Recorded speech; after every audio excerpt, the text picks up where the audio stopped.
I guess there is a metaphor in the uplifting part of the uplifting leadership. Of course.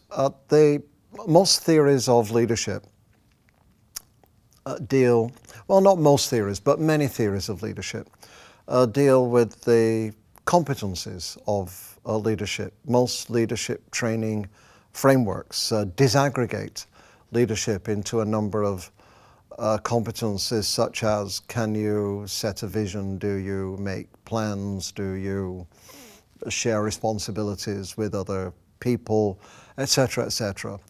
These are important. Knowing what the competencies are, being able to recognize them, evaluate them, develop them, these are significant.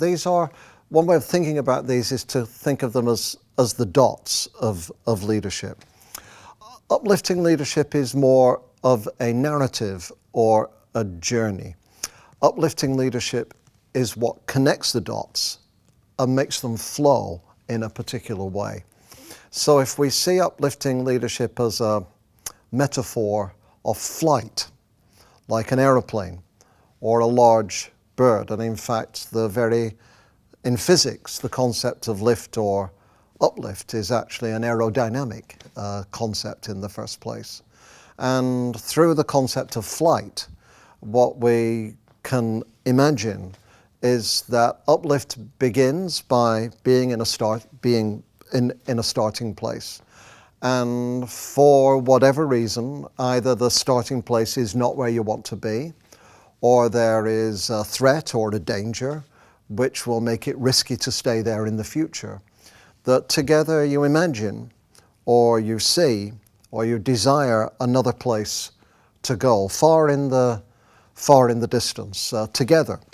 Sometimes it's not together initially, it's one or two people who need to convince the others that this is the place to move. And then as you move into flight towards that destination, paradoxically, it's good if the wind is against you. This is in flight as it is like sailing.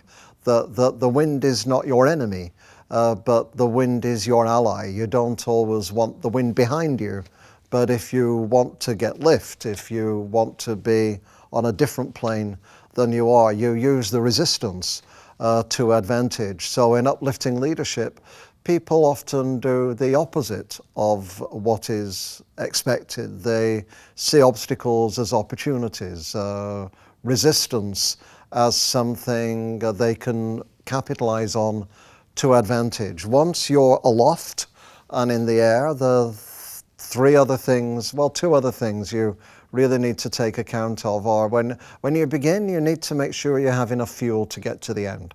And you can't use up all your fuel on takeoff. Otherwise, you'll fall short of your destination. If you have a project, you can't spend all the money at the beginning.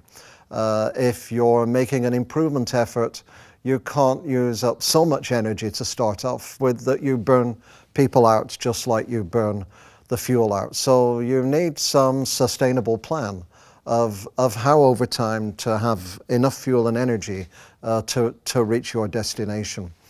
When you're in the air, you need really two other things. You need, usually in a plane, you need more than one person to fly it. You need a team to fly it in case somebody becomes ill or confused. So you need a team especially the larger the plane, the more people you need. So you need an effective team. And in the book we talk about how they can push and pull each other in order to be effective. And you need, last of all, you actually do need a navigation system. So you need metrics so that you're not just a bush pilot who can see the terrain and look at the sky and check where the sun is and know the land. All these skills are important, of course, the intuitive personal skills.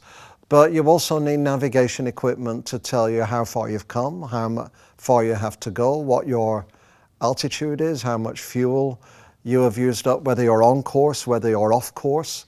And the navigation equipment is no use without judgment, and the judgment is of little use without the navigation equipment. It's the two things that really go together. So if you think of the metaphor as a metaphor of flight, These are really the key components to pay attention to in uplifting leadership.